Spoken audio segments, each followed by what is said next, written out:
ចាសួស្តីបងប្អូនថ្ងៃនេះសូមបង្ហាញអំពីរុក្ខជាតិដែលយើងអាចដាក់នៅក្នុងបន្ទប់ទឹកបាន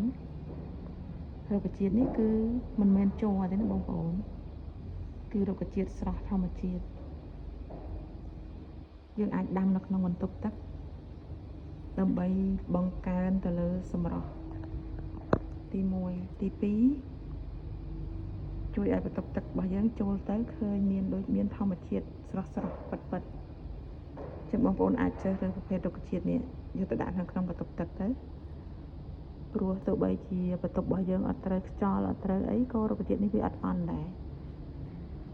គឺរុក្ខជាតិនេះគឺស័ក្តិសមជាមួយនឹងយើងដាំនៅកន្លែងទីតាំងដែលមិនត្រូវការពន្លឺ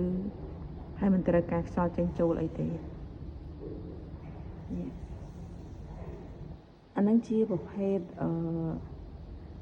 ត្រជាក់ចិត្តនឹងឯងបងប្អូនដើមត្រជាក់ចិត្តនឹងឯងប៉ុន្តែវាពណ៌ខ្មៅពូជជាពណ៌ខ្មៅ